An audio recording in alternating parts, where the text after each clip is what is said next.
Okay, two apologies to make. First, for making you wait in a very hot ante-room. Apology number one. And apology number two is I'm not quite sure what I'm going to apologize for because I haven't seen any testing. But you can already see from the screen a rather curious blurring. We've had some problems with our technology. You enter into the digital revolution with your fingers crossed. It should be a better world than that irascible world of the celluloid cinema, where so much could go wrong. But inevitably, every new technology has its problems. Let me ask you a question first. There is a new trinity abroad. Are you particularly religious people? Are you? You have a history going back to all sorts of social and political experiments, have you not? But none of them, I think, rather like Poland, have been infested with notions of faith and religion. Is that true? Because I want to offer you, we have a new Trinity. You know, the old Trinity used to be God the Father, God the Son, God the Holy Ghost. But God now is the mobile phone, his Son is the laptop, and the Holy Ghost is the camera recorder. Now, as the old Trinity certainly empowered us all and gave us great sustenance and support, so the new Trinity, even though it's of a scientific and somewhat technological nature, again gives us enormous amounts of power and support and is ushering in, as you well know, an extraordinary new era of information technology. Is there anybody in the room who does not have a mobile phone, who does not have a laptop, and who doesn't have some sort of camera recorder? Is there anybody who's sticking out against this revolution? Nobody. Nobody? Don't be shy. Don't be worried about your peer group. Yes, somebody here. Which is it you don't have? And more arms are going up. Have you got your arm up? No. I'm actually looking at this man here because he's the only man in this theatre who has a good seat. You're probably sitting in G12, aren't you? A, B, C, D, E. No, you're not quite. So maybe the man behind you is sitting in the best seat in the cinema. It's normally A12. 1, 2, 3, 4, 5, 6, 7, 8, 9. Oh, there's more than 12. But basically, in most cinemas of the world, there's only one good seat in any cinema, it's G12. And that's because he is sitting in a seat exactly the same place from which the images on the screen are to be seen from. You probably know about that concept of the royal command. In Renaissance theatres, there was only one good seat, and it's where the king sat. Because the theatre was aligned on very exact lines of perspective. So the only good position to see exactly what was desired was the king. So the rest of you can leave the room now. You're all in lousy seats. This isn't true, of course, in the theatre, is it? It is not true in the opera house, because the opera and the theatre is a three-dimensional experience. You don't just look at one thing on a singular plane. There is depth. So that lady right over there and that lady right over there, in the theatre or in the opera house, you've got good seats, so you can stay. And if you think about the opera house, most opera houses in Germany and Italy, and indeed around the world, are horseshoe-shaped, aren't they? So that's deliberately an attempt not only to make every single seat good, but it's also for the audience to see the audience. Because in the 18th, early 19th century, people went to the opera not to see what's happening on the stage here, but to look at one another. And that was also interesting, that in the opera house and the theatre, before 1895, which is a significant date, because that's the date that the Lumiere brothers invented cinema in Paris. Before 1895, they never bothered to turn the lights down in the auditorium. So the lights going out in opera houses and theatres now are operas and theatres copying cinemas. That's an interesting sort of phenomenon, isn't it? Well, I'm digressing a bit now, but you can understand that you are part of a very curious phenomenon. Look at you. In a minute, we're going to turn the lights out, and you're all going to be in the dark. What the fuck are you doing in the dark? Man is not a nocturnal animal. Your eyesight is designed for sunlight, not darkness. You're not owls. We played this silly game now for 119 years of audiences sitting in the dark. As I just said, it didn't happen in the theatre, it didn't happen in the opera house. It's a cinematic convention. And look at you, you're all seated looking in one direction. The architecture of a cinema is arranged, as you could see, in perspective lines to give you that screen as the center of your attention. But if you're concentrating on that, and you've all got gyroscopic heads, and you've got eyes that never cease moving, you're looking at something which is really anti-human, physiologically anti-human. And it also means that 270 degrees of the world are behind your head. So you're really losing out on physiological, anatomical experience. And the third thing is, if you're all going to watch a feature film, which nowadays is 120 minutes long on average, you're going to be seated still, or it's a requirement you should be seated still for 120 minutes. And I bet all of you in your beds last night with your comatose, or maybe not so comatose body, was certainly not still for 120 minutes. So what do you think you're doing? You're sitting in the dark, looking in one direction with most of the world behind you, sitting still for 120 minutes. Don't you think this is ridiculous? Don't you think it's anti-human? Do you not think it denies your anatomical, physiological selves? That's one of many, many reasons why I think cinema is now finished, dead, and obsolete. There are much more interesting reasons, I think.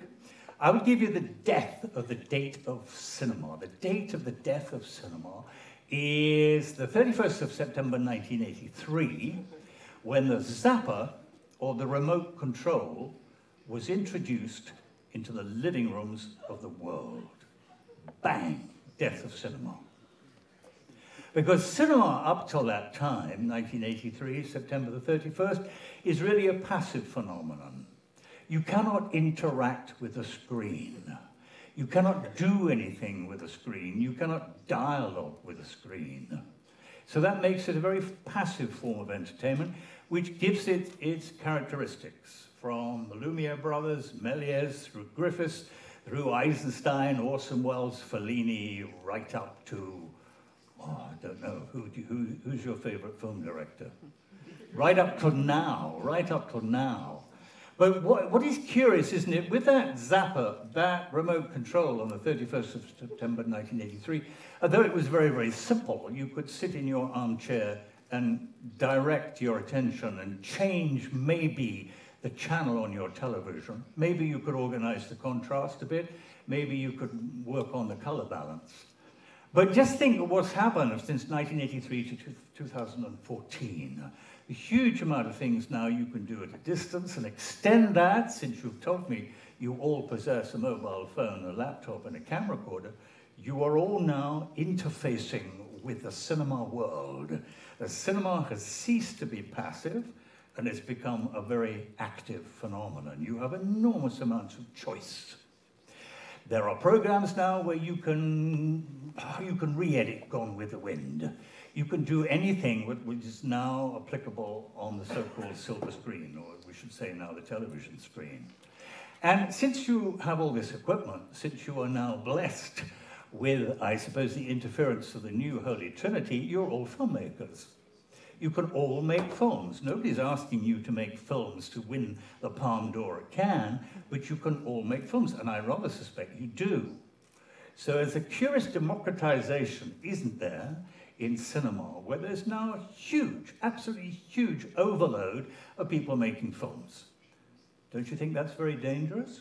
Don't you think that in some curious way undermines the phenomenology of the cinema of our fathers and forefathers, undermines what I would call the Casablanca syndrome? And isn't that evidence also the demise, or at least let's say the massive change of activity in terms of what we understand to be cinema with a capital C? I bet every single one of you in this room is on Facebook. Is that not true? On Twitter? You're all engaged in social activity on a small screen. That must be true. Is that true? Anybody again objects? Anybody refuses to be part of this? This same gentleman keeps putting his hand up here. Do you read? I just don't understand English. Ah, that's a feeble excuse.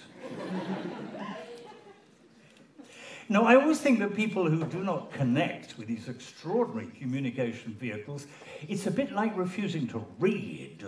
You know, if you cannot read, you are deeply, deeply disenfranchised. You know, you're out in the cold. And I feel whatever we, worry about Obama's attempt to listen to every single person's conversation in the world, whatever we worry about Chinese forms of censorship, and that bully and a liar, Putin, with his organization of communication, which is so downrightly disgusting, whatever we think of that, there is, for the first time, a singularity at work in the whole world, which is creating what I think is really rather amazing, is the second Gutenberg revolution.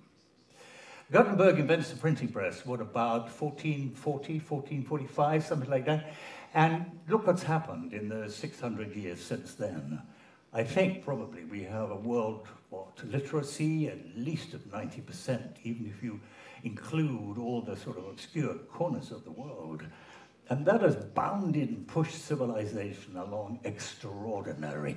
And don't you think that the second revolution, the second Gutenberg revolution, will do so proportionately, but much, much greater? So if you think we have a sliding scale of 1 to 100 for an original literacy, with computer literacy, we're talking about 1 in 1,000, or even 1 in 500,000, which is an amazing, amazing leap. Okay, here comes the crunch. I don't think cinema recognizes this hardly at all. And that's another reason why I think cinema, if not dying, is almost dead. Even Mr. Tarantino at the Cannes Film Festival this year, even Mr. Tarantino, and I'm sure you know what he does, he actually said that the cinema is dead. Jean-Luc Godard has been saying this since about 1985, so even I, as a latecomer in 1990, began to realize that the situation is by no means one of the forerunners of this phenomenon. We can see how socially, politically, economically, how cinema does not have command of our imaginations anymore. The total number of people who go to the cinema in the world has dropped incredibly. Even Hollywood says that only 5% of American population actually watch cinema in cinemas. Only 5%. So that means that 95% of people in America, and I suppose we should deduce numbers from America to Europe and indeed the world, only 95% of people actually watch films in cinemas. That doesn't mean to say, of course, they don't watch films, but they watch them somewhere else, and that predominantly is back to the zapper or remote control in your front room. So really, in a sense, we don't have a cinema industry anymore, do we? It's a television industry. And how do we make it? We don't make it on celluloid. Godard's famous, the cinema is the truth, 24 frames a second. We make it with tape. Mr. Tarantino doesn't, of course, because he's very old-fashioned and a bit of a cinema snob, so still needs to play with that notion of sparocketed celluloid, like his Hollywood heroes. But most, I think, most progressive filmmakers now have thrown celluloid away and essentially are using tape, and it is an extraordinary, wonderful medium. But what do we hope cinema to be? Do we still want to watch Casablanca over and over again? And isn't Casablanca like Gone with the Wind, like sinking the Titanic, extremely boring? Because as you watch it, it's always the same. Each time you watch Casablanca or Spider-Man, it's the same. We now have predominant imaginative possibilities with television, and television is a present tense medium. So why does Casablanca and Spider-Man have to be the same every time you see it? We can change it. I can change it for you. I can change my films on a Monday, on a Tuesday, on a Wednesday, on a Thursday. So what I'm looking for is a present tense cinema that really reflects the world as we know it. A cinema which really acknowledges the age of the screen, which undoubtedly we're in. There are screens everywhere, aren't there? There's screens at the supermarket, there's streams at the cross lights, there's streams at the railway station. There are screens probably in the public toilets here. Everywhere you go, there are screens, and those screens are relaying cameras watching you, watching you, watching you. Maybe it's a new definition of being a human being, that unless you're on a screen, sorry, you don't exist. So I think that cinema, for all these reasons, should be really coming to terms with the world as it is now in 2014, and not playing games that our grandfathers were beginning to feel already were boring and not interesting. And with those thoughts in mind, of course, instead of complaining about it, I think we have to try and do something about it, and we have to try and find and learn what to do about it.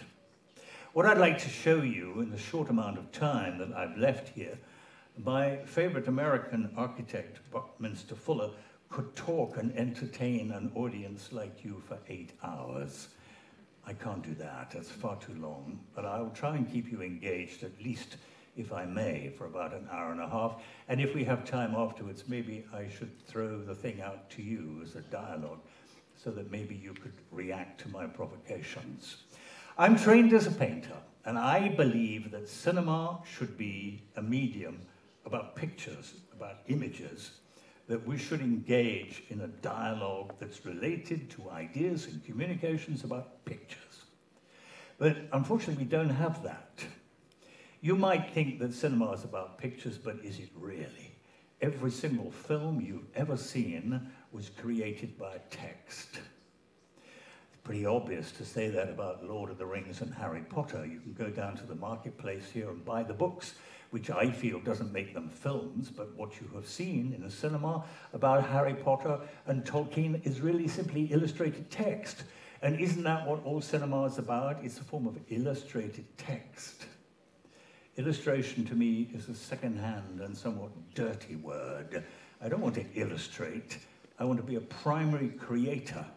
And yet 99.9% of all cinema is about illustration. Illustration of somebody else's text, not even your own text. So I think, although we can talk about all the public reasons why cinema is dying, I think there are 4 reasons why the cinema from within is dying. Now, I can talk a long time about this, and I don't want to bore you to death, but let me run through those 4 things. I would call them the 4 tyrannies. First of all, I suppose we've touched on it already. Look at this screen here. It's a parallelogram. It has 4 right angles, and we watch all our screens through a frame.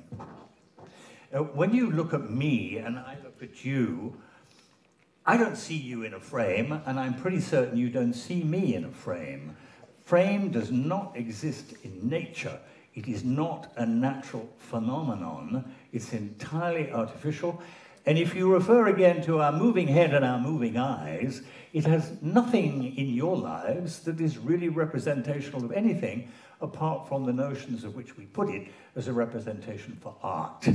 Because after all, the frame, the cinema frame, arrived essentially from copying painting, when painting divorced itself from architecture, what, around about 1350. And the theatre copied painting, the proscenium arch. You don't really notice the proscenium arch here, but you can understand what it is. Here's the picture frame, which would normally, if this was a theatre or an opera house, frame live action. And we look at all ballet, and we look at all dance, and we look at all theatre, again within the frame. And of course, when you open your newspaper or your magazine, again, there's the frame. So we have, for a long time, I think through laziness, and through a desire, I suppose, to be convenient for the manufacturers of the money in economics behind these phenomena, have engaged in the notion of the frame. So I think we have to get rid of the frame. It is not part of your appreciation of the world. It's an artificial situation.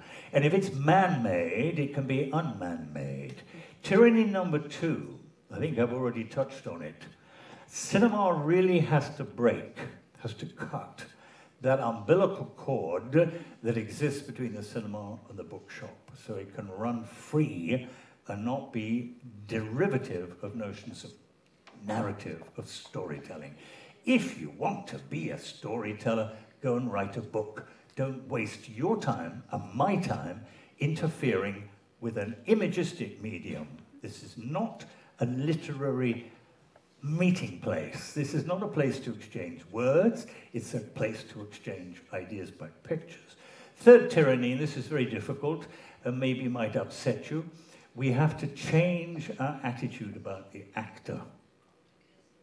Any actors in the audience? Any actors in the audience?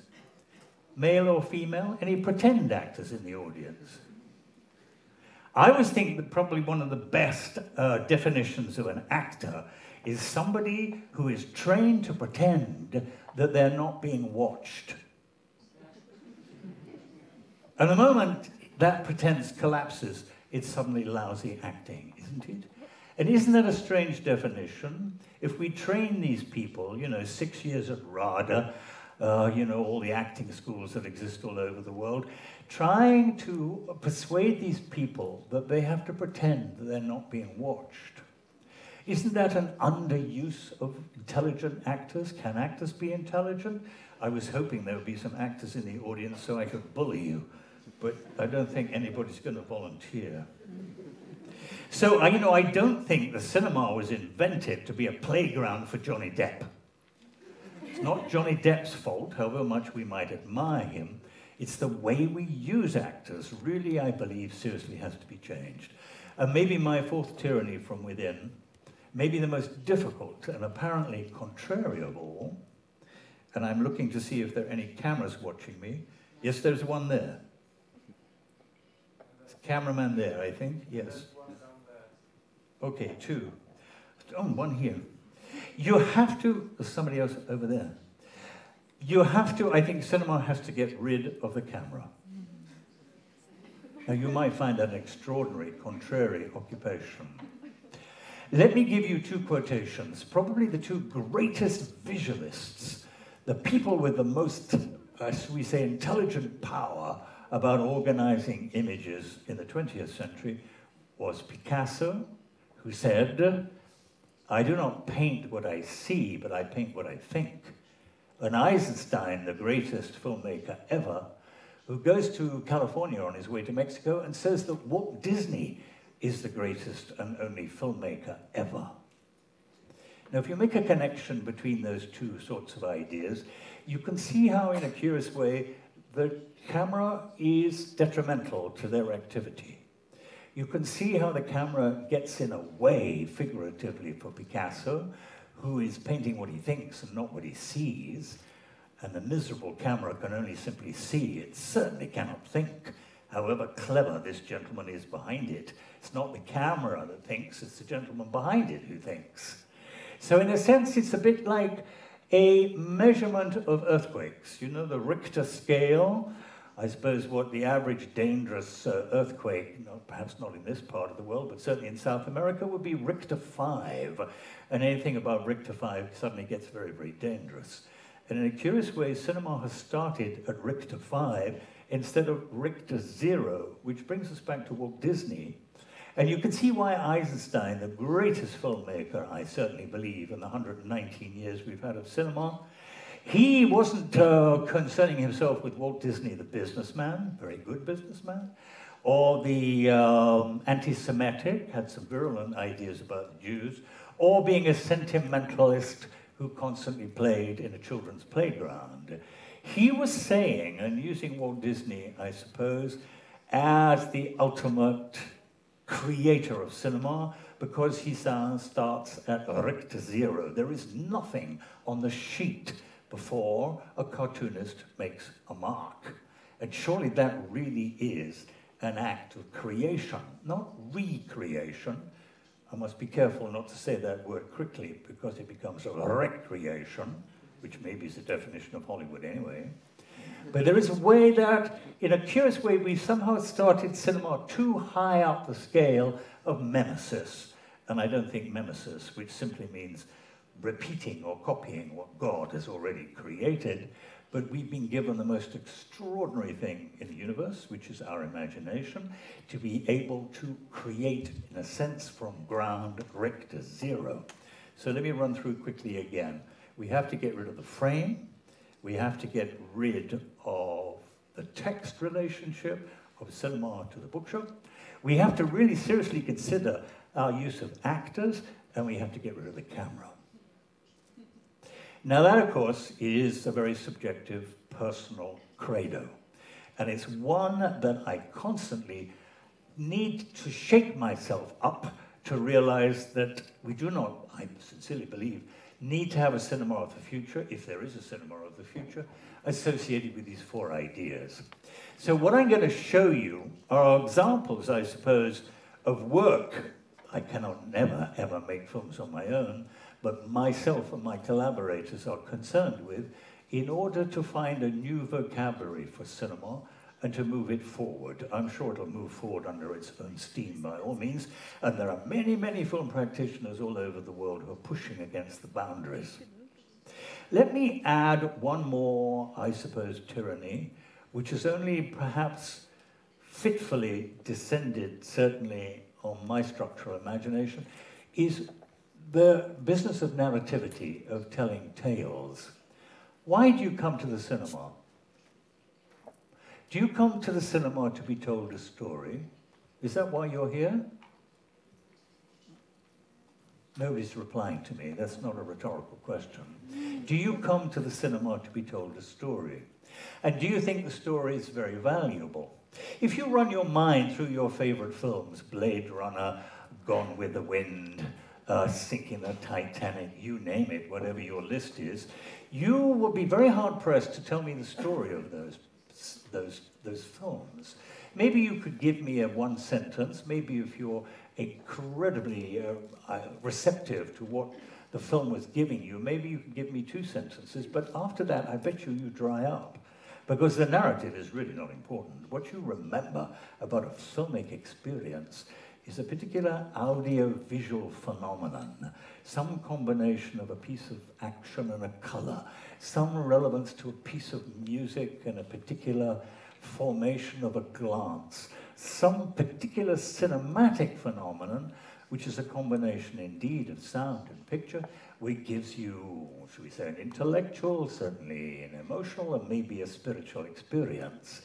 And isn't it, if that is the true, and is that the true way of looking at cinema, should we not realize that the narrative or the story or the plot is no more than the simple glue to hold these magic moments together? And if it's only the glue, can't we dispense with it and hang on to the bricks? Okay, lots of contentious ideas that, and people say, well, how am I going to pass information? How am I going to communicate information? How am I going to tell my grandmother, my dog, my love, my mother tonight after watching Mr. Greenawaye on the stage? Am I not going to tell it, if I'm going to tell it at all, indeed, as a story? Is there another way of telling it? That, to me, is a rhetorical question, but I'm trained as a painter, and the very, very best painting is non-narrative. Good painting does not need narrative. So my question is, does cinema need narrative? Can you imagine going to the cinema without wishing to be told a story? And in a way, I think that's what you do anyway, because you've forgotten the story by the time you're 10 minutes outside the cinema. So I'm also looking to add to the negation of the frame, the abhorrence of narrative, the reconsideration of the actor, and the abandonment of the camera, to add the notion of making a non-narrative cinema. Now that takes a lot of, should we say, sympathetic understanding to even consider that's possible. But the impossible has happened almost within the lifetime of our grandparents. Around about 1910, with people like Picasso, we've already mentioned him once, they did an extraordinary thing. They started making paintings without figuration. Human beings, representations of cornfields, disappeared. The whole business about figuration and representation disappeared. That's extraordinary to think. If you think of something like Rembrandt, Vermeer, Michelangelo, about getting rid of the human figure, getting rid of the cornfield, that seems extraordinary to them, but it happened between 1908 and 1916.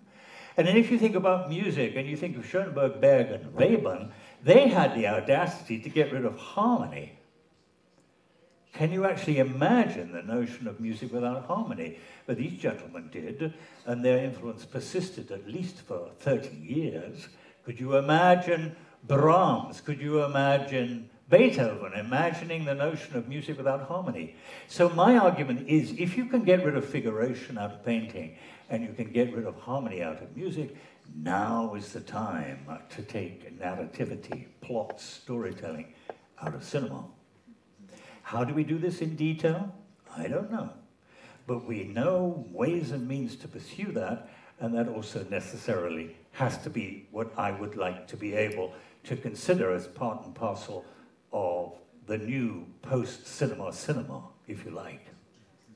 A couple of years ago, I was invited by a design museum in Milan to put on an exhibition about ideas of Italian design. And I was being fascinated by the idea of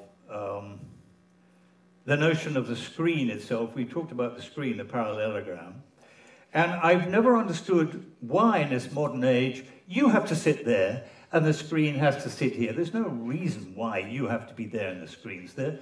The screen could be up there. The screen could be there. Or better still, and of course Walt Disney's now doing this, the screen could be all around you. The limitation of a singular screen seems to be very, very old-fashioned. And there's another idea that when you project on that screen, does what you project on it make any difference to the screen?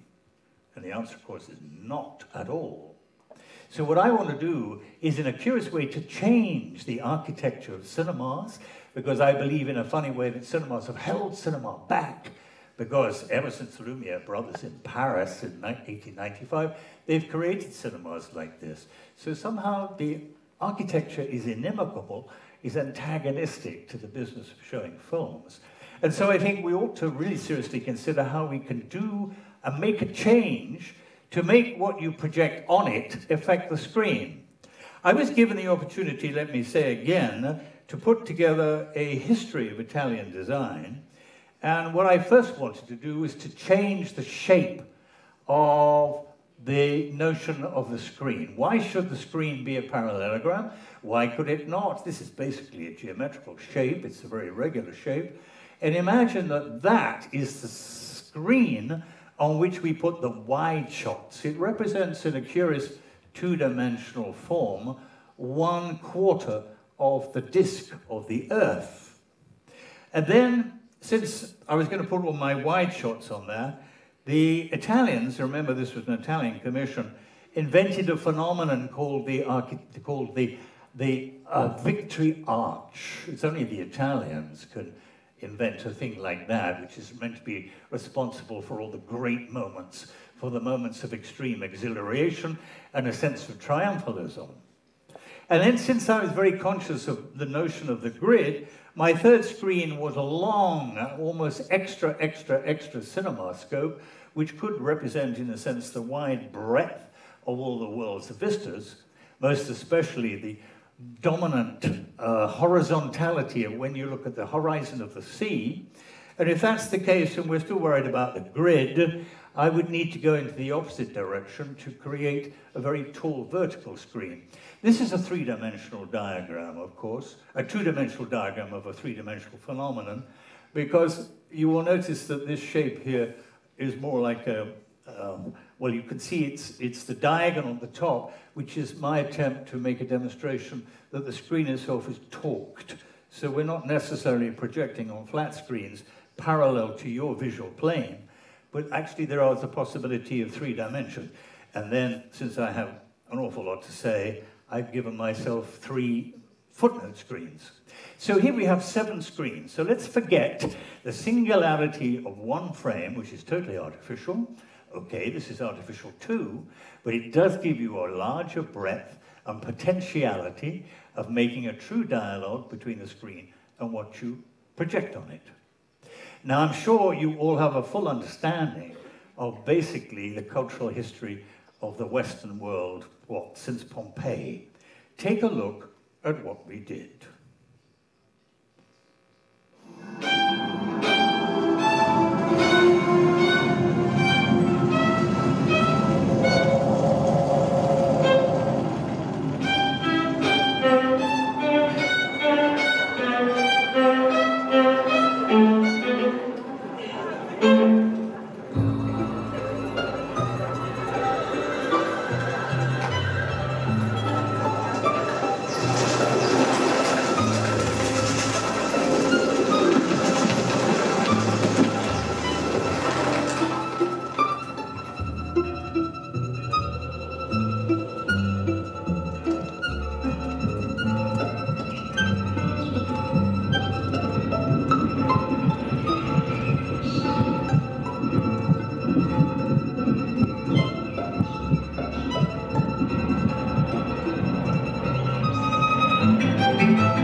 Okay, first of all, apologies again for the projection, which is creating this curious sort of focus problem.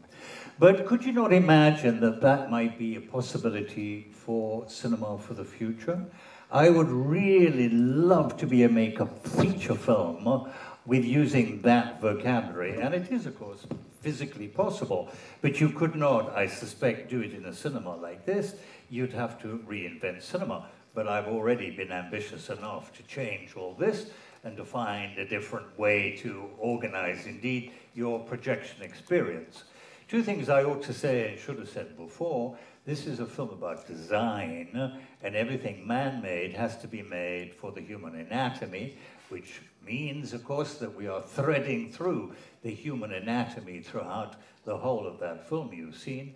And what I should have said, that some of the screens are opaque, like this one. Some are transparent, so you can see screens through screens to give you a real three-dimensional feeling. And indeed, you can walk, as it were, around the back. There's no seating to watch these phenomena. So you can walk around the whole phenomenon. It's rather like, I suppose, a piece of a scenic screen sculpture. So we no longer have to put up with this strange relationship, which is a characteristic of a cinema like this. The idea then, again, remember those tyrannies, the tyranny of the frame. Well, I think I've got rid of that because I've given you many frames. It's not a singularity anymore. And I've also changed the shape, indeed, of the frame so that you're not always bounded by this straitjacket, indeed, of the four rectangles. It's hardly a text-conscious piece. It's pictures, pictures, pictures, pictures. One or two pieces of text, indeed, but that text is used as image, so text as image. And then the notion of actors, well, they're hardly actors, and they're not behaving in anything other than their physiological sense.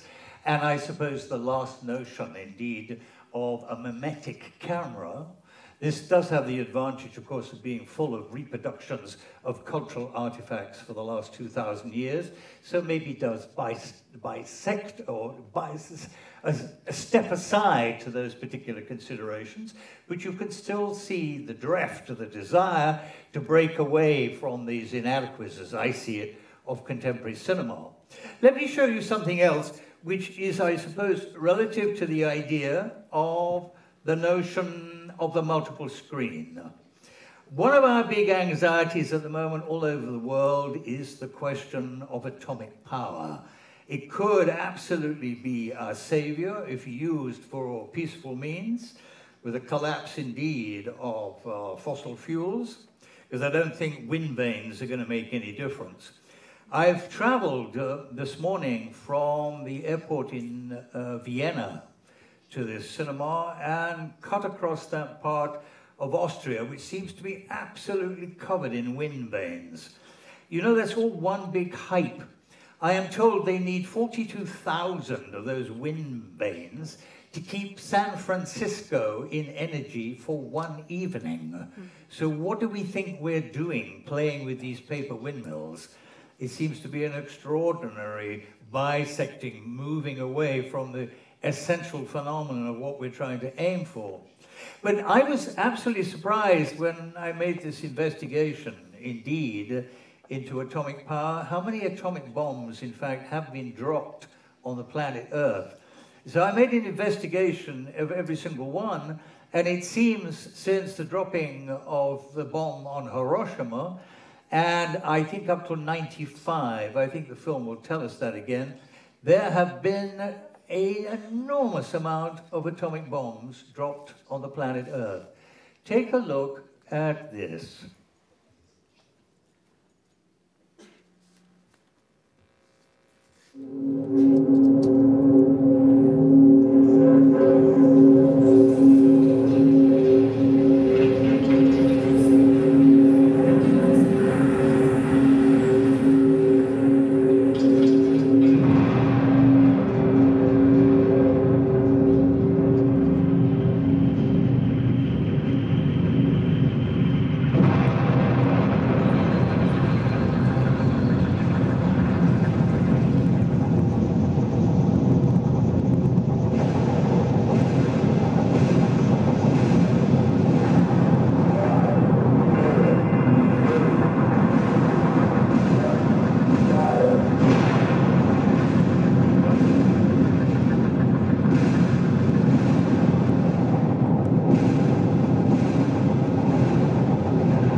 превращается в колоссальный светящийся куб. Сейчас приключение еще продолжается. В этом опыте Марсианка не оставляет зон. Страшной силы напутствует колоссальной волны. Most people were silent.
Aren't you amazed that the planet Earth has been so bombarded with over 2,000 atomic bombs, very largely within our own lifetime?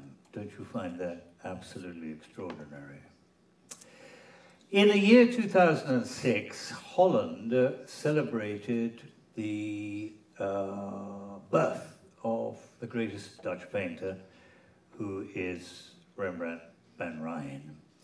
And as part of the celebration, they, knowing that, although I'm not a Dutchman, I'm certainly an Englishman, they asked me, since they knew that my cinema was very much about chiaroscuro, about shadow, about contrast, about depths of shadow and light.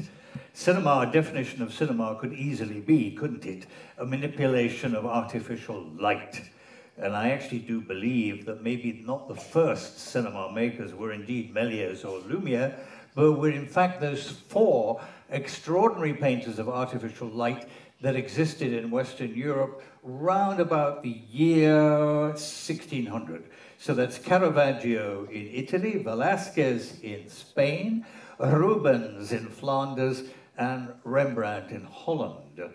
And I was invited to tackle this extraordinary painting. This is The Night Watch by Rembrandt. Very large painting. It's almost as big as this screen. In fact, I think it's probably a bit bigger. I'm sorry again, you're seeing it with a strange distortion of this lens, but I think even if you're not familiar with this painting in the real flesh, you're probably familiar with it from postcards, Christmas cards, tea towels, and all the other various ways in which we reproduce this world's images. But as you can see, it is a painting very much about light and dark.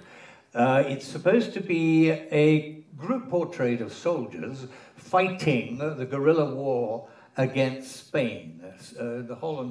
The Netherlands was governed very largely by the Habsburgs from Madrid, and the Spanish, most of them part-time soldiers, the Dutch part-time soldiers were building these militia so that the Spanish couldn't take all the Dutch towns, town by town by town.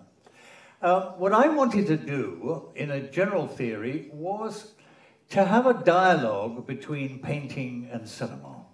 We have had, at least in Europe, 8,000 years of painting, and we've only had 119 years of cinema. What is the connection between this very long history of painting? Has painting got something to teach cinema? Has indeed cinema got something to teach painting? And I asked if I could project on the original painting. The original painting is worth millions and millions and millions. I think it's so expensive it can't possibly be insured. Let me give you an anecdote. Just after the Second World War, Holland was in a terrible economic state because it'd been ravaged by the Nazis, and it couldn't pay its bills and was getting its money from America, from the Marshall Plan. And round about, I think, 1949, it owed America so much money it couldn't even possibly pay off its debts. But the American president of the time said, okay, we'll forgive you all your debts if you give us this painting. And the Dutch people, any Dutch people in the audience? No? The Dutch people absolutely said, no, you're never going to have this painting, even if we all end up in unutterable bankruptcy. The Dutch being very industrious people, who in about 5 years have paid off their debts. But this is a way that this painting was so important to the Dutch as a demonstration of a Dutch word called gezellig. I'm sure I'm pronouncing it that badly, but it means a sense of solidarity. The Dutch love being together in groups. I think it's relative to, for so many long, they've had to fight the sea. You can't fight the sea 1, 2, 3, 4. You have to fight the sea in communities. I live in Amsterdam now, so I'm deeply, deeply prejudiced. I have a Dutch wife and Dutch children, and so there's a way, although I'm English, well, I'm actually Welsh born and bred, but I have an enormous respect for these people who have this great sense of civilizing solidarity.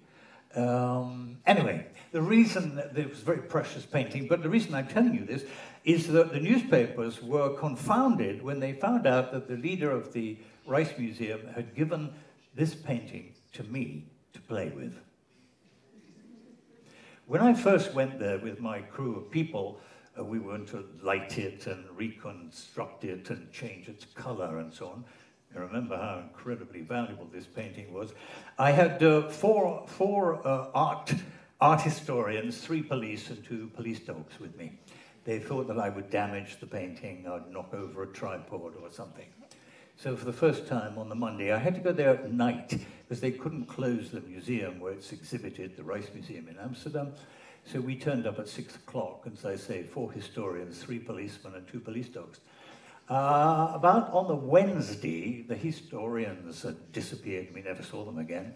There was 1 policeman, and they got rid of the police dogs.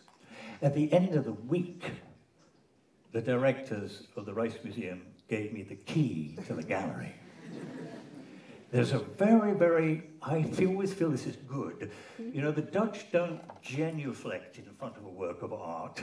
They think of Rembrandt, this extraordinary painter, as the mechanic who lived up the road, who made a very nice living, thank you very much, had a very sensible wife, and was very good at his craft, you know, unlike the Italians who bow and scrape and call you maestro and all this sort of ridiculous nonsense.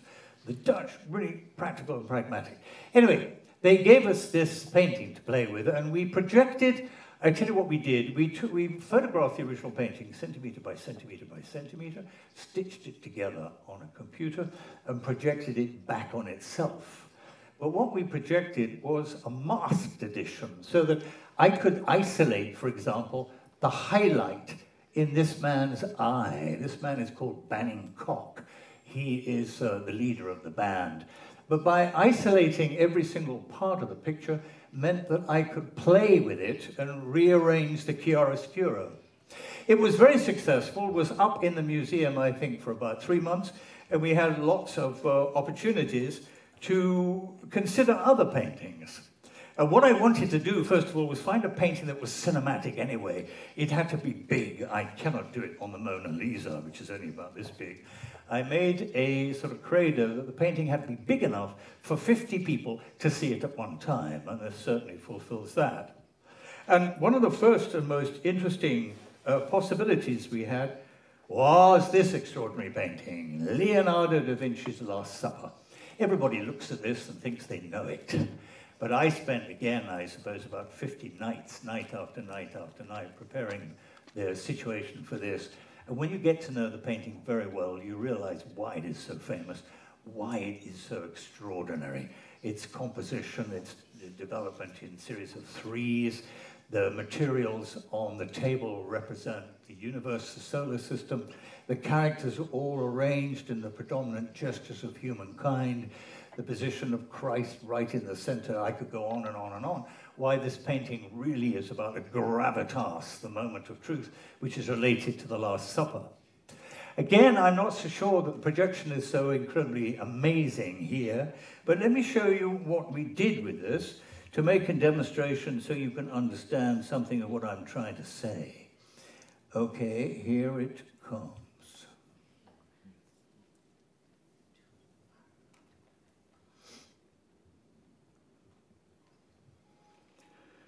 Oh, here, I hope it comes. Just give me one moment to find it.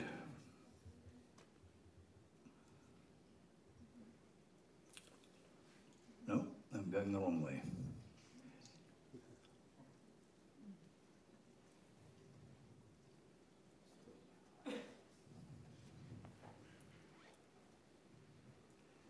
No, I don't want to show you that, because I want to show you something more interesting, which I believe indeed is related to the Last Supper.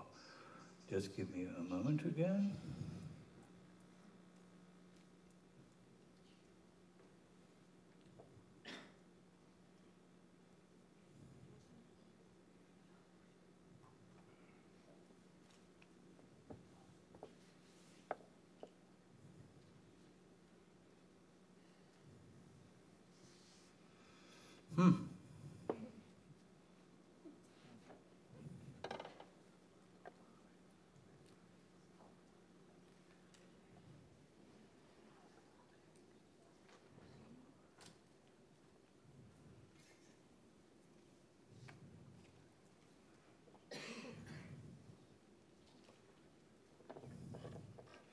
I'm being very ineffective here.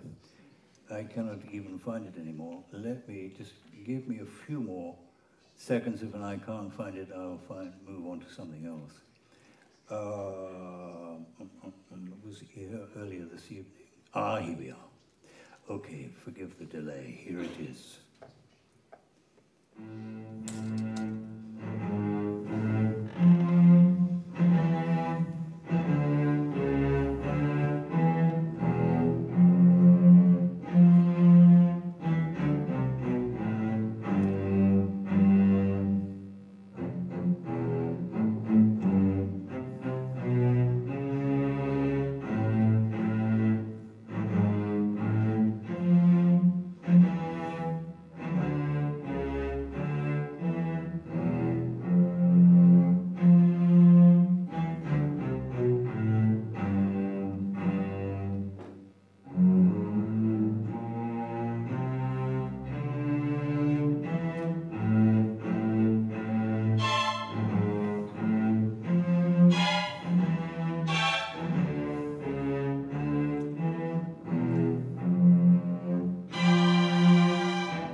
We moved on from Da Vinci to the island of San Giorgio, opposite the Piazza San Marco in Venice, to tackle another extraordinary painting, this one, which you might know is by Veronese, and is the marriage at Cana. Supposedly the occasion when Christ turned water into wine. This year we are tackling this famous painting by Velázquez called Las Meninas, and next year this extraordinary painting by Picasso called Guernica. There's a Monet called The Water Lilies, which is in the Tuileries Gardens in Paris, and then this famous painting by Seurat La Grandjatte, and something I can hardly imagine has happened. We've been asked by two cardinals in the Vatican to tackle this extraordinary painting by Michelangelo, The Last Judgment. Just imagine what Michelangelo could have done if he'd had electricity. Just so you think that we're not always doing ancient paintings, this is a Jackson Pollock in the Museum of Modern Art, New York, and we've been asked to tackle this. So you can see, this is a way of making an exposition about what painting does and about what filmmaking does. Not that I want to make films of the paintings or indeed paintings of the films, but often there's a way in which they can act as an educational association, show you how the painting was composed, how it works in aerial perspective and geometric perspective, separate out individual items to make sure that you are looking and using your acuity to make an examination. For example, in the Leonardo da Vinci, you saw that we had separated out the hands. Leonardo had made these gestures right across the painting. And it was often said that Leonardo, who was a magician and actually played a version of the cello, that he'd arranged those hands to be the notes on a musical stave, which actually played the song that had been used in the Temple of Solomon before the Romans crushed it at Masada, and which eventually created a piece of music, which is the music, in fact. We got an Italian composer to rearrange to be the soundtrack, indeed, of that film.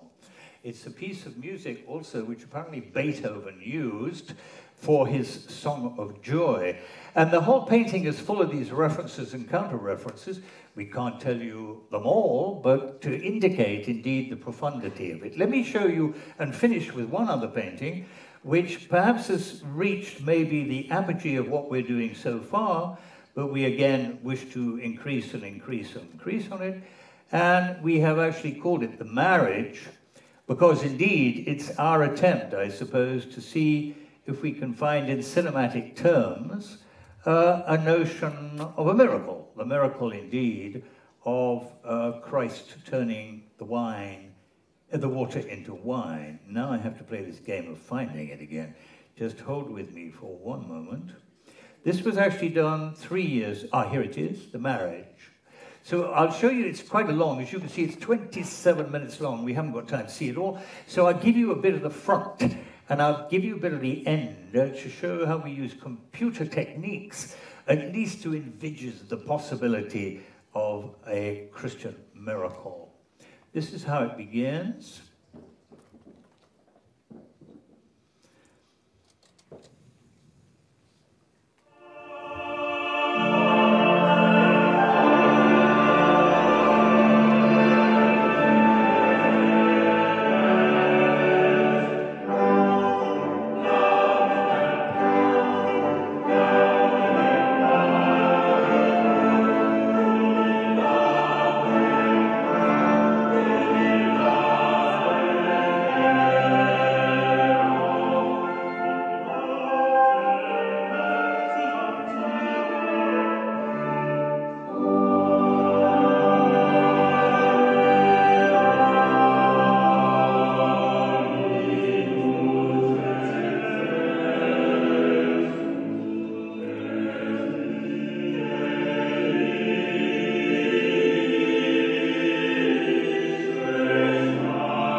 As I explained with the Rembrandt, since Rembrandt was a master of light, we needed to find a cinematic equivalent, and we played indeed with notions of chiaroscuro. With the Da Vinci, we wanted to indicate solidity and perspective as being the major occasion. But with this painting, which after all is of a Jewish marriage, it has, I think, up to 141 characters in it.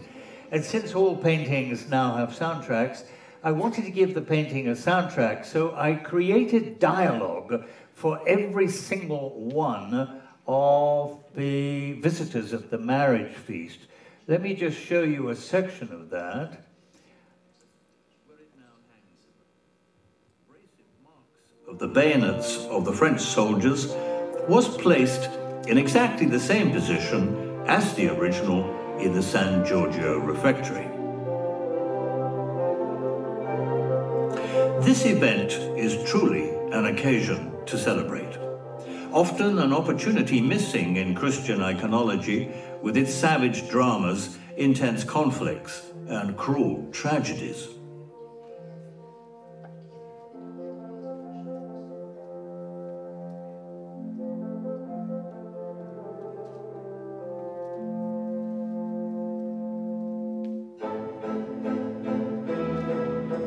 An ebullient painting, a feast, a wedding, a celebration, a grand event, a tumult, a swirl of bright, convivial conversation, laughter, music, with a permissible promise of future sensuality and an expectation of happiness everlasting. Once upon a time, and happily ever after. Here comes the sun.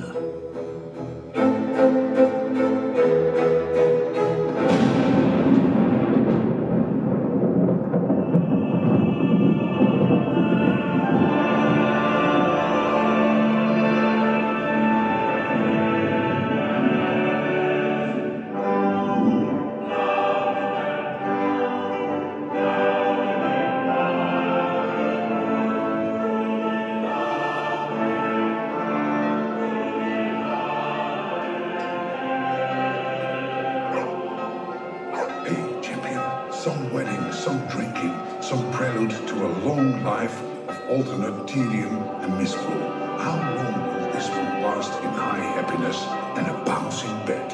Who can that be? Sitting in the wedding seat, pride of place. Centre of the feast. Upstaging the bride and groom. How do we get down to the ground floor? Are there places left to sit? Smelling the food from the kitchens is making me hungry. And thirsty. I know the doorman on the East Gate. He's married to my cousin and a great drinker. We could go round by the carriage door and enter through the kitchens. Who's that? Could be the commissioned painter. You couldn't miss him wearing that white outfit. He's the only one wearing white in the whole company.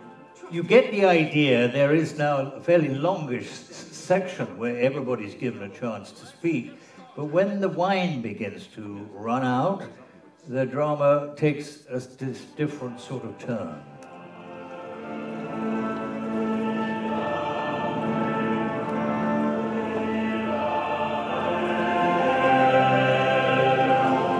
Water into wine?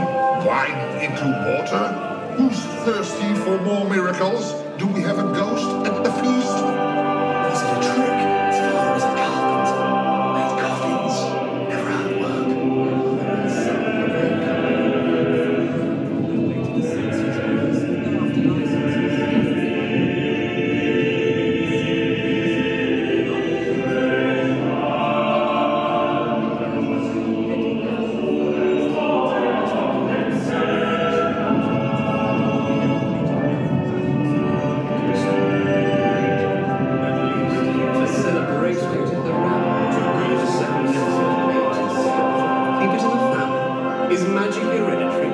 They say he was unwilling to demonstrate his powers at such a public occasion. He was concerned people might think him a public trickster, a charlatan, a mountebank. They might now have good reason. I like it. No cloudiness, completely clean, almost a smart sparkle. Tight edge, maybe a little on the sweet side. Certainly got body. Feels heavier than most. How much left? The colour is good. I can't believe the kitchens could be that lucky. Should I drink it? Is it safe? Where did they find it? It's a miracle work. Is it some trick of the iron throat? How did he do it? Wave a magic hand, put his fingers into the water? How can such a thing be possible? Or did he drop in some pomegranate juice, some spirit of figs, duck's blood? Hold it steady. It may very well be miracle stuff, but it will spill over just like any other wine. There won't be any left.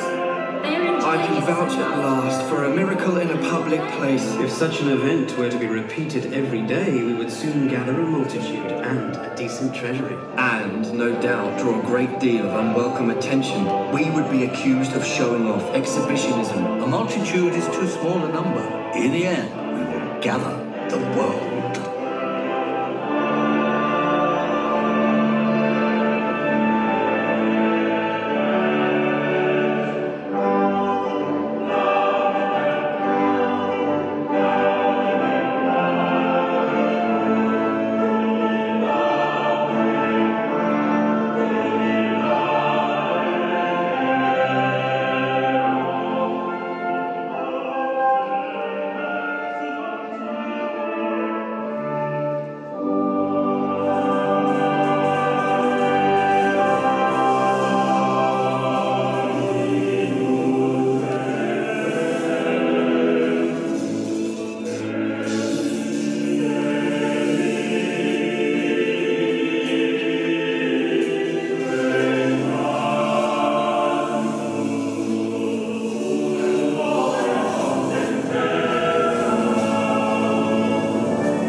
Okay, you can see there are many, many more things to show you, but the vocabulary, which is so exciting to be able to play, indeed, with all the possibilities of the digital revolution and its manipulation of visual literacy.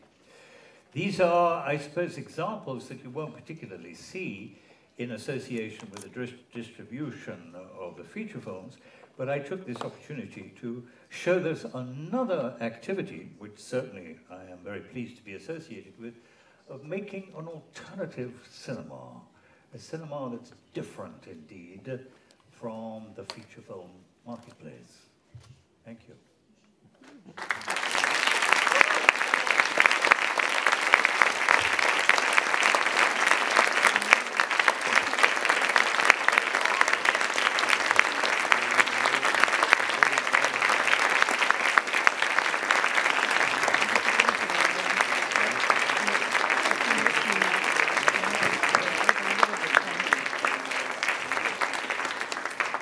I don't know whether there's any time left. We've got any time left to ask a few questions, but if anybody has something they're very eager to say, I will certainly try to find an answer. Can I ask you? What do you think, what will play the main role in the upcoming century? The last century was full of ideology, let's say. What do you think, what will be in the first? I'm sorry, I'm not understanding the question. Can you come again? Okay, I can see that. What will play the main role in the 21st century? Like in 20th century, it was full of ideology, which people fight, like ideologies fight it against each other. What will play the main role in the 21st century? Well, if it was possible to predict some of those things, I certainly wouldn't be standing here, and I'd probably be a very rich man. It's difficult to tell, isn't it? Very difficult to tell. You know, several years ago, did you read that book? It was created by an American. It was called The End of History. It made the decision that, at least in principle, we'd arrived at the idea of liberal democracy. And that was the end product of civilization. When we got rid of all these dictatorships and these ridiculously greedy members, and you know, we had a world of Mandelas as opposed to a world of Putins, that we would have reached a state of, I suppose, political supremacy and satisfaction. So it was suggested that since we had the aim in sight, which was worldwide liberal democracy, now it was a necessity to try and put it into practice. How can you? I don't know. Every time you think the world is going forward, then something disastrous drags us back again into man's sort of greed and mediocrity. I can't answer your question. I don't think anybody can. But it's certainly interesting, of course, to ask the question and to speculate.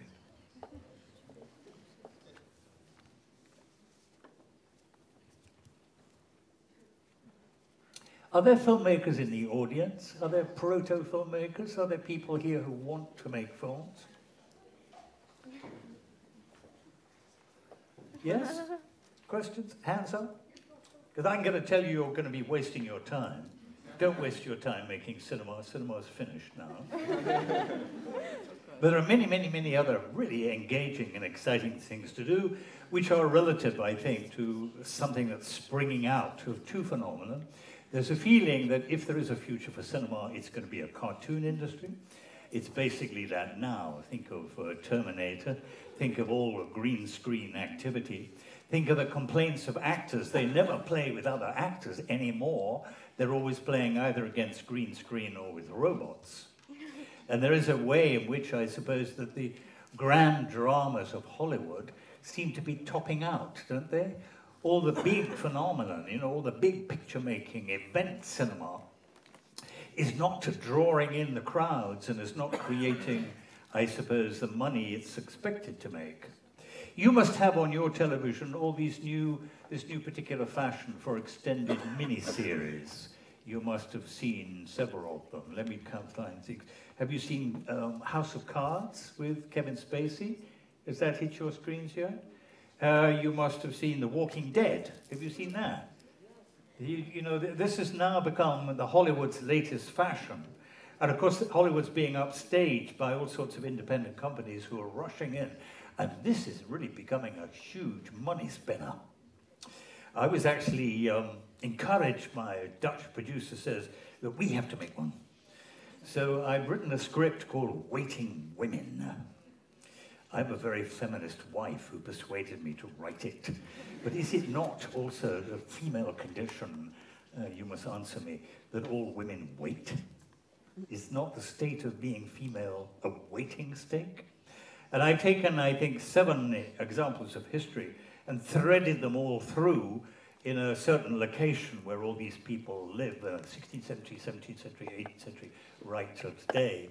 And so my contribution to this sort of mini-series is to play, in a sense, time warping backwards and forwards across history. Haven't completely written the script yet because, you know, it's about sort of 8,000 pages long. These things are massive and all have to be organized extremely well. But we'll see. I have a tendency to make extremely long movies, which is pretty disastrous. You know, cinema management likes to basically have a film about, well, in Charlie Chaplin's day, it was about 90 minutes, and gradually grew longer and longer and longer. So as we mentioned before, it's about 120 minutes now, which is about the right time for a cinema manager to get an audience in at 6 o'clock, out at 8 o'clock, back in at 8:30, and then out at 10:30. And if you start making movies of 130, 150 minutes, it sort of upsets the programming. So movies over 120 minutes are not very desirable. But I've said, of course, the movie house and cinema is finished, so we needn't worry about that anymore. We just do all this stuff now on television. And the excitement is, of course, it's you have time control.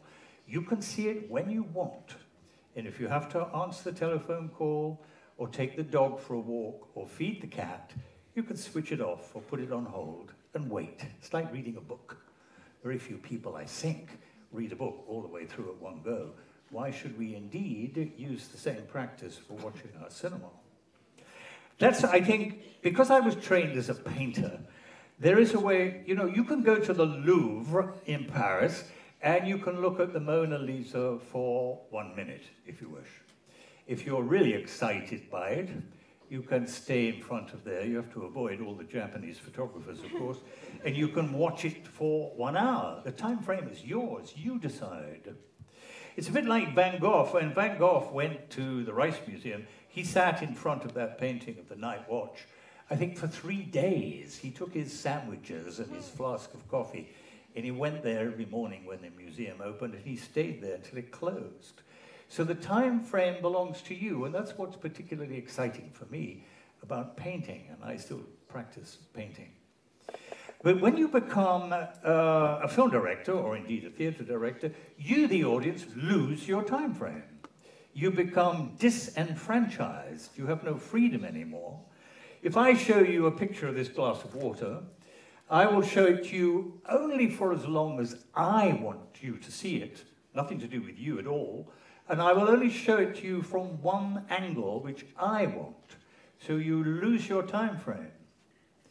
So I think what we're looking for really, and I suppose that DVD is moving towards this idea, is an art form which allows you the time frame, but also allows you to share the imagination of the creator. I don't know whether we can do that thing one at the same time. I used to think the DVD was invented just for me. You know, you can put a DVD in your machine and you can pretend you're in the cinema and let the whole thing wash over you like a piece of escapism.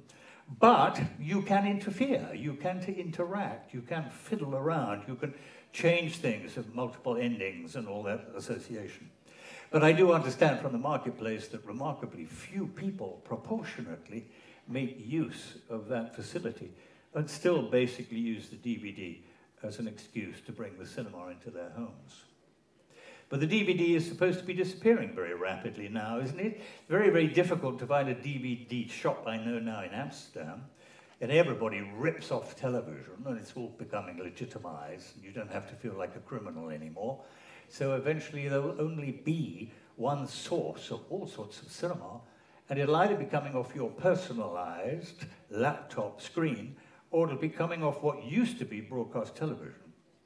But I live in Amsterdam, and young people don't go to cinema anymore at all in Amsterdam, and they hardly ever watch broadcast television. So these things, these phenomena, are really things of the past now. People have moved on, if you like, and they're all into Second Life. Are you into Second Life? www.secondlife.com. Get on it tonight. It is a totally unpoliced, uncensored form of three-dimensional imagination, which is extraordinary. You probably know something about it. You create your own avatar and you move around in a world of your own creation. I have to say, for those people who don't engage, it's often quite difficult to get involved in all the extraordinary sophistications that this thing does organize, but it is amazing once you get into it. For architects, for example, it's a world, you can create a world without gravity. Can you imagine how useful that is for architects? A world without gravity. Think what they can dream and play with. And there's a way in which you can change the time of day. So, for example, you know the concept, the magic hour, which is between, I suppose, the time the sun is about to go down until it gets dark. It's equivalent, I suppose, to that old notion of twilight, when the world always looks extremely beautiful. I think part of that beauty is its ephemerality, because we know it's going to change, it's never going to last. But you can live your life entirely in magic hour on Second Life. www.secondlife.com tonight.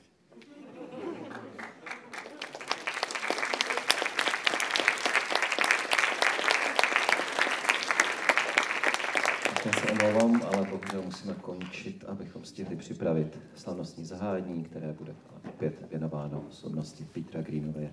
Peter, we have to stop to prepare the opening ceremony, which will be about you again. Okay, thank you.